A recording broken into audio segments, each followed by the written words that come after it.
Good morning, everyone. It's a pleasure to be here at CEO Forum. This forum coincides with the Muslim observance of Eid al-Fitr, which marks the end of the month-long Ramadan fast.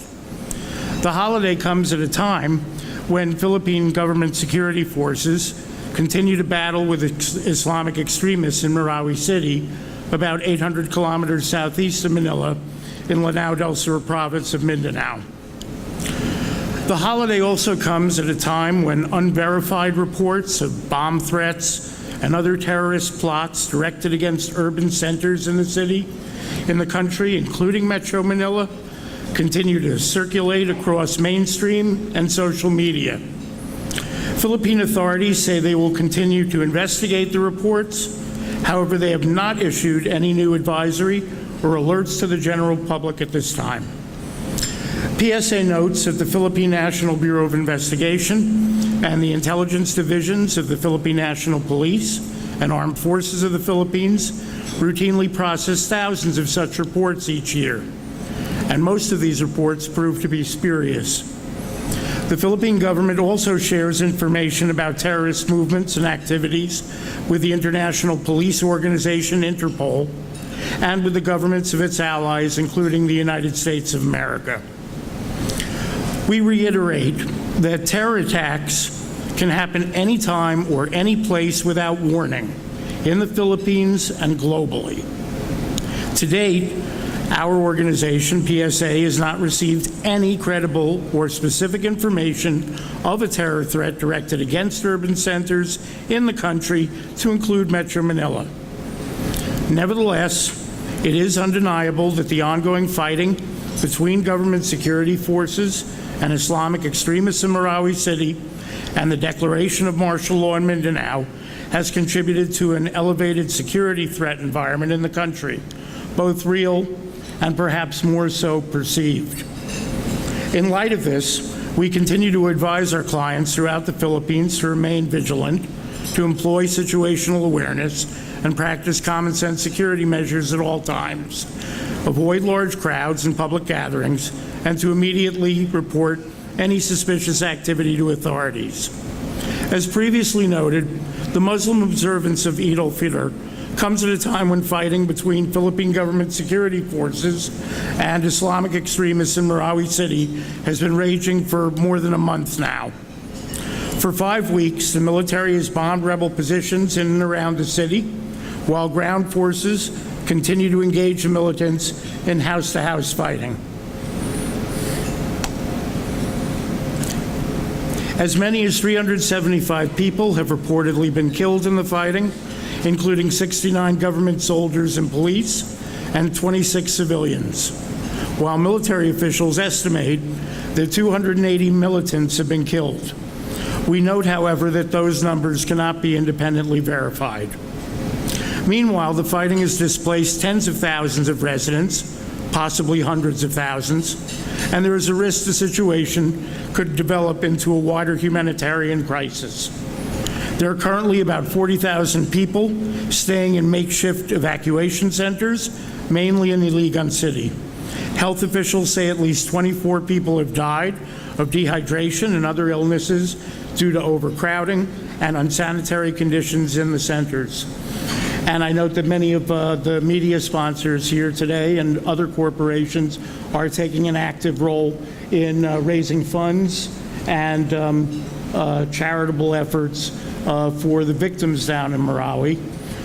It's also notable, unfortunately, that with these legitimate charitable efforts also come scammers and fraudsters. So please, if you do choose to contribute your money or make donations to victims of Marawi, please ensure that you're dealing with a reputable charitable organization. Still, Philippine military officials are optimistic that Marawi City would soon be cleared of the militants, and while there are indications the government security forces are gaining the upper hand, there are still significant pockets of rebel resistance. Some officials expressed concern that more rebels would join the fighting after the Eid al-Fitr holiday. However, there are currently no credible reports that more rebels have joined the fight. On Sunday, the government declared an 8-hour ceasefire in recognition of the holiday. Armed Forces of the Philippines Chief of Staff Eduardo Año called it a humanitarian pause, but fighting resumed nonetheless almost immediately after the ceasefire ended. During the ceasefire, civilian negotiators reportedly met with Abdullah Maute, one of the two brothers leading the siege. Whether the negotiators, who included so-called city elders, were acting as a government back channel to convince the Maute family to surrender remains a matter of speculation. The negotiators managed to leave the city along with 6 residents, but still another 500 civilians are still believed to be trapped inside Marawi, and an undetermined number of whom are reportedly still held as hostages. President Rodrigo R. Duterte placed all of Mindanao under martial law for a period of 60 days after fighting broke out in Marawi City on May 23rd. President Duterte declared martial law under Proclamation Number 216 while on a working visit to Moscow, where he met with Russian leader Vladimir Putin. However, President Duterte cut short his visit and returned to the Philippines to deal with the rebellion in Marawi. While President Duterte's declaration of martial law received the support of lawmakers and Congress, no joint session was deemed necessary to vote on the provision. Opponents nevertheless filed petitions challenging martial law in the Supreme Court. Salaman. Petitioners asked the court to rule on whether a state of rebellion existed at the time the proclamation was declared, and also whether it should include the entire Mindanao region. The Supreme Court is scheduled to meet en banc on July 5th and is expected to issue their ruling shortly thereafter. Legal experts say that as long as fighting continues in Marawi, the High Court is likely to rule that there is in fact an ongoing rebellion and uphold the martial law declaration. However, some analysts also note that the court may set parameters to limit martial law to Mindanao amid concerns the administration might seek to expand the provisions elsewhere. The Battle of Marawi City began when government security forces moved in to apprehend Isnilan Hapilan, an Abu Sayyaf leader who pledged allegiance to the Islamic State. Hapilan reportedly was hiding out with about a dozen of his followers when government security forces moved into Marawi. Members of the Maute group, led by brothers Omar and Abdullah Maute, joined the fighting, together with other secessionist and pro-Islamic State elements. Enemy strength reportedly swelled to include more than 200 militants within the first few days of the fighting. Hapilan left his native Basilan at the beginning of the year, this year, 217, and made his way to central Mindanao, where he reportedly joined with members of the Maute group, who at the time were in the town of Butig, about 36 kilometers from Marawi City, near Lake Lanau's southern shore. There were reports that Hapilan had been severely wounded following the fighting in Butig, and some had supposed that he was near death. But sources spotted him near a riverside day after the fighting, apparently having only suffered minor wounds. Hapilan, who carries a $5 million bounty under the U.S. Rewards for Justice program, and who is wanted for multiple charges of kidnapping and murder, has managed to elude authorities for years. As a declared emir of the Islamic State in Southeast Asia, Hapilan has symbolic value to the movement. However, it should be noted that as an ethnic Yakan, he is still a veritable fish out of water in central Mindanao, among native Maranawans and native Magindanaoans. And it remains to be seen if Hapilan will continue to receive safe haven, particularly if the fortunes of the Maute group should continue to decline. Some military officials believe that the alliances among some of the pro-Islamic State groups that remain in Marawi are showing signs of unraveling. Local sources say that the surviving militants may be running out of food and ammunition, and there are even unconfirmed reports that they may have executed some of their own fighters as a result of growing dissent within the ranks of the militants, though again, those reports are unconfirmed. The Maute family, which is a prominent clan in Lanao del Sur, has been particularly hard hit by the conflict, and there is even talk, also unconfirmed, of a growing rift between the Maute brothers and Hapilan. Some analysts note that some members of the Maute clan may even view Hapilan as sort of bad luck because of the continued setbacks suffered by the group since Hapilan arrived on the scene earlier this year. PSA sources say that it is likely that Hapilan left Marawi City within the first 2 weeks of the fighting. And while it is unlikely that he's gotten far away, his present whereabouts appear to be unknown. PSA notes that while the Associated Press obtained an undated video showing Hapilan and associates poring over a map of Marawi City, there is no indication that he was within the city precincts at the time. Meanwhile, on Friday, military officials said it was likely that Omar Maute had been killed, along with Malaysia's so-called most wanted terrorist, Dr. Mahmoud bin Ahmad, also known as Abu Hanzalah. But Malaysian authorities denied the report, saying they believed Mahmoud had fled with Hapilan. According to security analysts in Singapore and Jakarta, who frankly tend to overemphasize the role of foreign jihadists in the Philippines, Mahmoud bin Ahmad reputedly has been acting as the Islamic State's key financier and advisor in the Philippines. At PSA, we maintain that while Islamic State messaging has a lure, if not cachet, among disenfranchised Filipino Moros, particularly the young, IS Central does not exert any command or control over Filipino threat groups, which continue to define their experience in terms of culture and clan, and not through the espousal of foreign jihadist ideology. PSA notes that the so-called evidence that Hapilan and the Mautes are being financed and directed by Islamic State includes the millions in cash and checks that were recovered by the Philippine Marines on June 6 from a house along Javier Street in Marawi City in Barangay Mapandi. However, sources say that the money may also have come from one or more of the banks in Marawi City, Land Bank, Development Bank of the Philippines, and the Amana Bank that the terrorists ransacked during the first few days of the siege. According to local sources, reports coming from the troops at the battlefront say that several militants killed in the fighting were found to have had wads of money in their pockets. Similarly, reports in the news media that the rebels were outfitted with Kevlar helmets and vests and were equipped with high-powered firearms, and that somehow this was proof of foreign financing, when it turns out that some of the weapons and gear were in fact government issue and likely captured by the rebels from Philippine troops in the course of the fighting.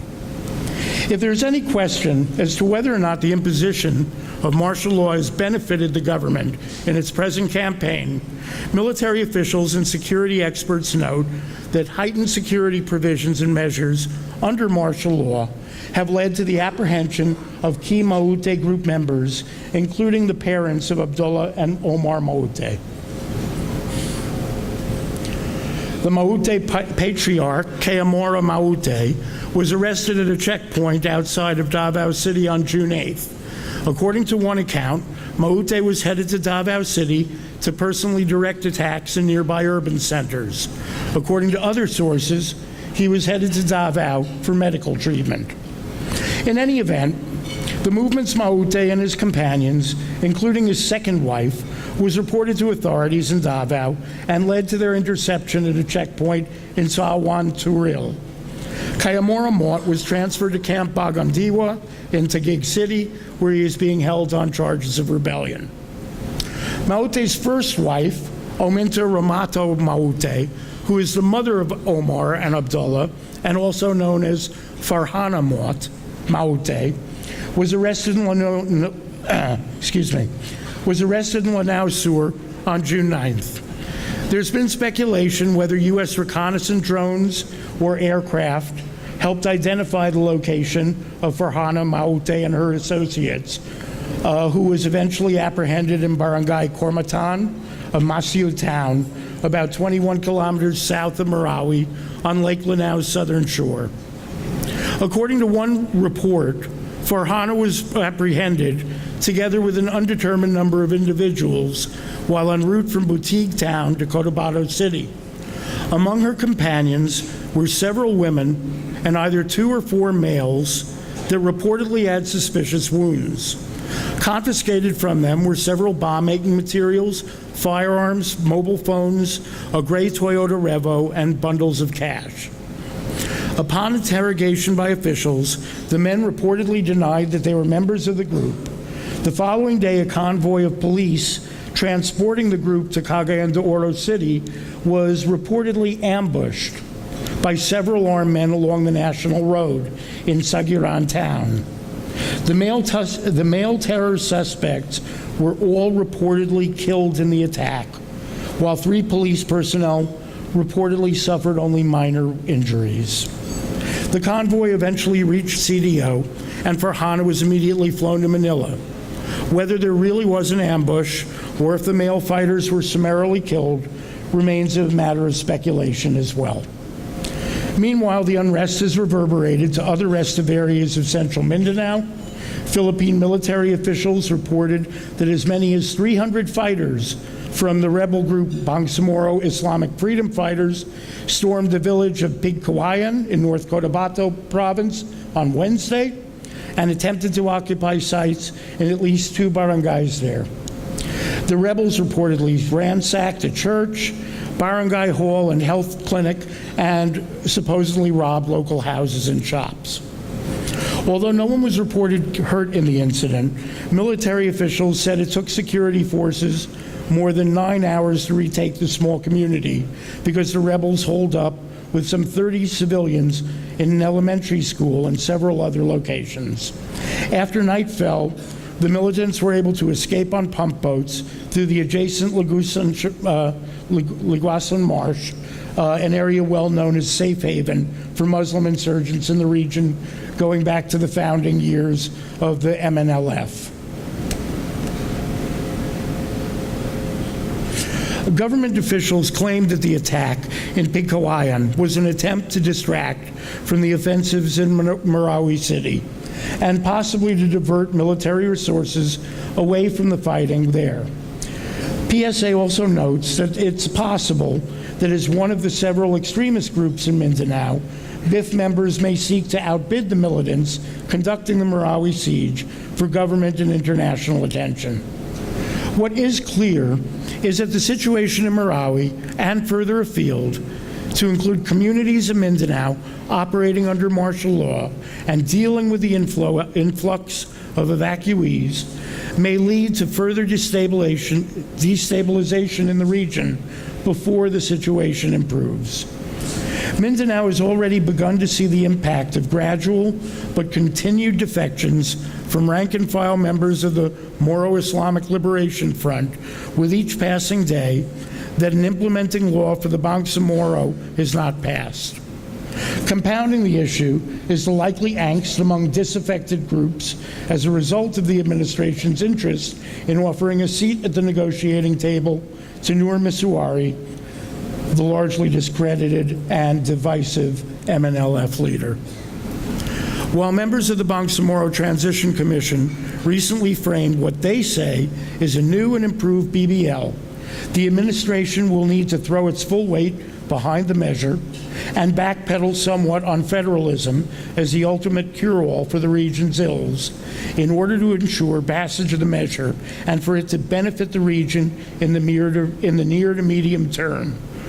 That might in fact help lay the groundwork for an eventual constitutional assembly or Congress to pursue the vision of federalism or other needed reforms. So long as the root causes of social and economic inequality, along with a measure of political autonomy in Muslim Mindanao, remain unrealized, stability and prosperity of the entire region will continue to languish, and investors will remain wary and uncertain. Meanwhile, each day, the continued offensives take its toll in Marawi City. What will happen next after the extremists are routed will largely depend on the formulation and implementation of a master plan, not only to support the evacuees, but to rebuild the city. The capacity of the government to make Marawi City whole again will mean the difference between a peaceful aftermath to a serious security and humanitarian crisis or hamstrung development for years, as was the case in the aftermath of the siege of Zamboanga City in 2013, problems which persist to this day. Most importantly, unless the government pursues a peace deal in earnest that grants a degree of autonomy tied to economic and social development, the Moro people will continue to become disenfranchised, and similar situations of unrest will continue to arise. This time, however, the risk of further alienating Muslim communities in Mindanao is one the country can no longer afford. Thank you.